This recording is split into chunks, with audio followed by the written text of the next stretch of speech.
So this video is an old one, or an older one. I've kind of dusted it off and brought it out of the archives. And this is from a cave trip I did in southern Indiana. And this is crossing the Ohio River from Louisville, Kentucky, going into New Albany, Indiana, on the way to the cave.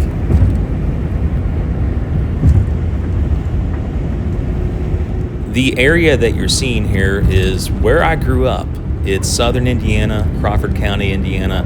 It's just completely beautiful. And you'll notice that as I drive through these road cuts and past this limestone quarry at Milltown, Indiana, you'll see a lot of limestone and a lot of cedar trees. As limestone weathers away due to natural erosion, it turns into a thick, miry red clay, and the cedar trees actually thrive on that. So you can see some ice present here in the entrance area. This particular cave tends to suck in a lot of cold air in the winter. The objective on this day was to go to the very bottom of the cave and look for leads and check out a passage that me and some other cavers discovered. Gosh, it's been a quarter of a century ago. It's been, I believe that was in 1997 when we found this passage.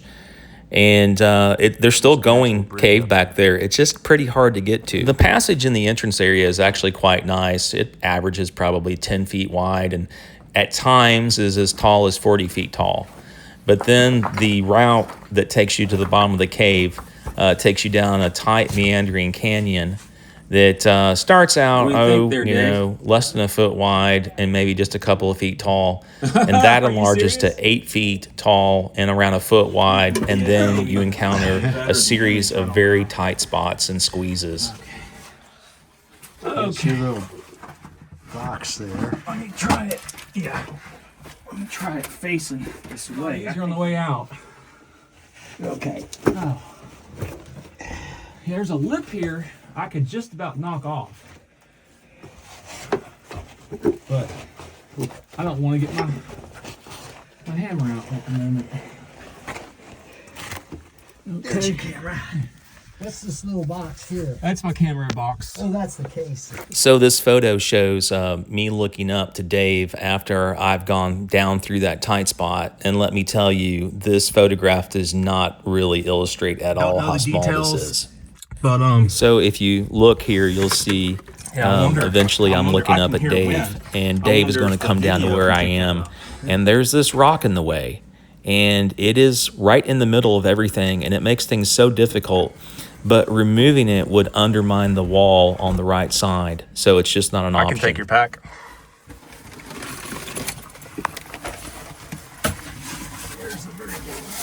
Okay.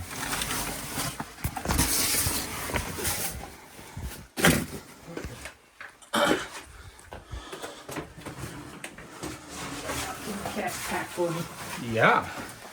let me get into position. Yep, got it.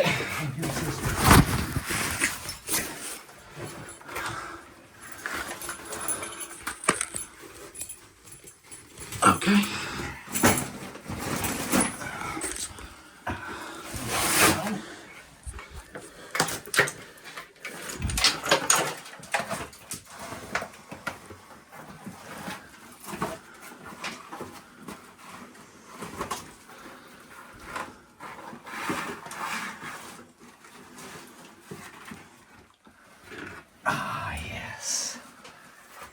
Oh boy. Your pack's kind of hung up. Yeah. That's a good thing. Yeah. So this next tight spot is really awkward because you're kind of crawling in a body-sized canyon horizontally, but then you have to go at a 45-degree angle upwards through a slot while twisting your body through it head first, like arms up first, while you're kind of levitating. It's just like impossible. There's that one wide spot, and it's not where you want it to be. You got to go sideways to get to it. You just can't go straight up. Yeah. It makes you work for it. Oh, okay, there. Oh, that's a lot. Nice. Damn. I keep seeing all those pictures now of these people down in Tag, you know. They go down little hole they've hardly seen before. And pretty soon they're in passage that's like 30 feet high and covered with draperies. They're walking around in there. Yeah.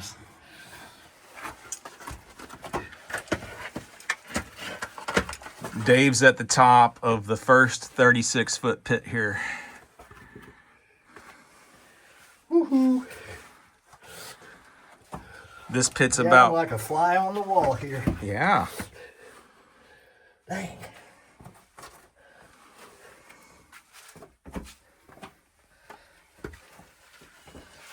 I see what you mean about being able to free climb it though. Yeah. Oh, For a 40-foot or whatever pit, you just can't beat it. let's see where it goes. Falling Falling is against the rules. on the menu. Falling is not on the menu As today. long as that little point there doesn't break off. Everything's opening up a bit, so.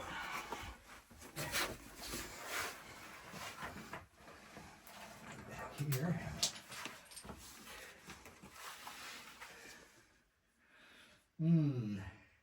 I don't recall what we do here. It could be that we go horizontal.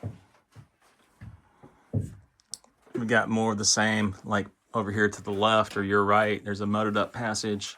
Behind me, this is a moated up passage. So this is, former, I guess, a conduit for a lot of mud.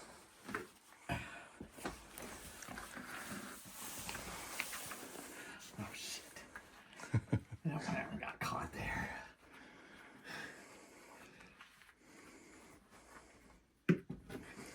You think this one's a 13-foot climb up? That sound about right? Oh jeez. Oh yeah, at least. Yeah, okay. 13 sounds good to me. That's what it should be. Now, if you look down this crack over here, Dave, this looks like a 40. And I'm not sure exactly where that is, but it's a long way down.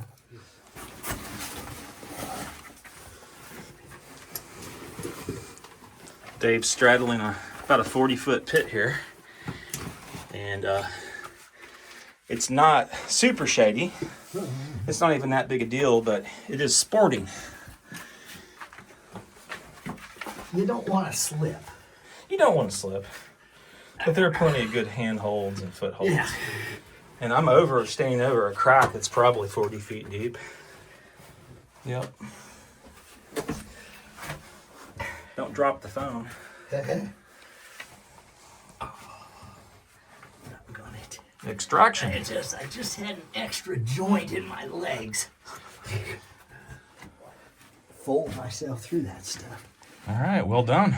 So I don't have any footage from the very bottom of the cave. There are flood marks as high as like 65 vertical feet. So this cave will fill up with water 65 feet deep from the bottom up. It's just fascinating. And it was so muddy down there that I just left my camera in the case. I was afraid to get it out. It was just absolutely sleazy mud that stuck to everything, and I didn't want to risk, damaging my camera. There's a 36-foot wet pit with a waterfall down there, and we rappelled to the bottom and then ascended out and deemed the rest of the cave just kind of too impractical to kind of fool with on that day, given how wet it was and how it had just recently flooded down there. That's not one to push unless it's really dry. I think so. We weren't worried about the water coming up. It was just so muddy and sticky that, in these tight crawlways at the bottom, you just kind of got stuck just by being present there. It was just sticky like peanut butter. So we do want to go back at some point and check that area again. I think I got some much better footage that shows how small this canyon passage is on the way out. And just for perspective, Dave is 75 years old.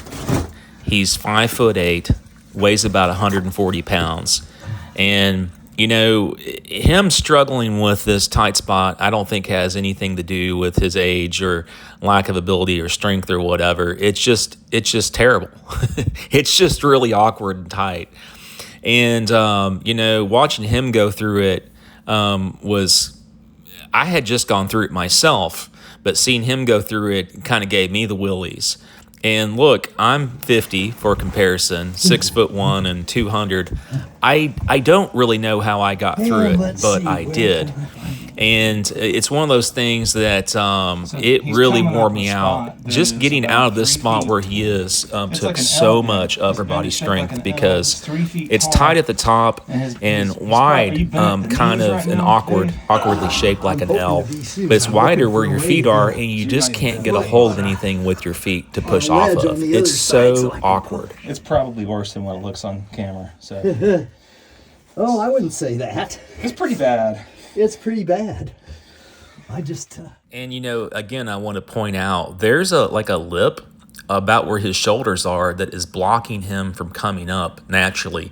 He's kind of going at not quite a 45-degree angle there. You just aren't going straight up and down. It's awkward in every conceivable, way, if you will. yes.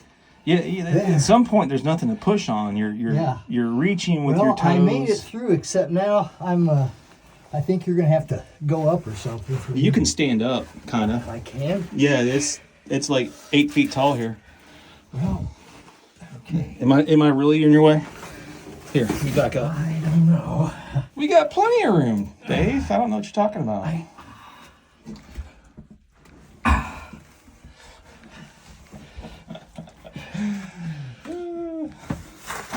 I'm like locked in place with my hips. I'm kind of stuck, but not as nearly stuck as you are. Okay. How tall are you, Dave? 5'8". Yeah. Sucks. Okay. Good job, Dave. Now, I about got out of there. I find it very impressive and inspiring that Dave is my able to cave so well at his age, being 75 years fun. old. job, He's man. still strong and competent, and he's got the spirit, and he's just going at it. I love that. And this footage from the cornfield is actually from the following day. And I'm with Gary Roberson, who developed several show caves in southern Indiana, including most recently Indiana Caverns, otherwise known as Binkley's Cave. And we're looking for a lost cave entrance that I was actually at circa 1998, 1999. And this entrance has been probably bulldozed over. Regardless, it is lost. And Gary and I went out there to try to find this this lost cave entrance. If it's in the, nobody ever went in the water crawl. But if the water crawl wasn't a sump, it would either go, it's actually closer, the thing that, I remember this tree. well, that's good, because it's probably the only marker around here that would tell you anything. I'd like to have it in my yard. That's really something.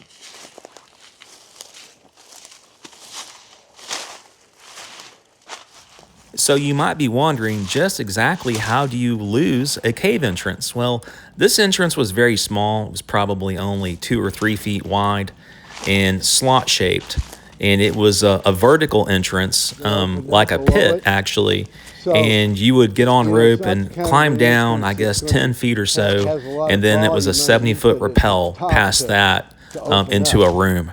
Back up when somebody seals it. So we're actually over a main river of Binkley's Cave, and it's a very remote part of the cave. To get there, it takes about 4 hours of travel time from the closest entrance, and you have to double that, just to get back out. So if we could create an entrance here or reopen an old entrance, we'd be saving 8 hours of travel time to get to this part of the cave.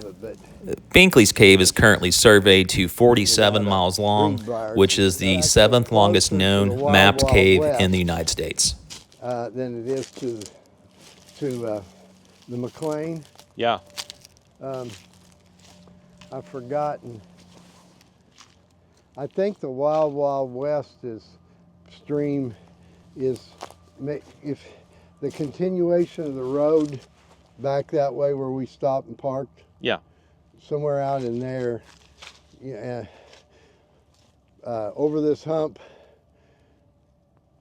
but not nearly to those trees, is where the Wild Wild West goes right down through there.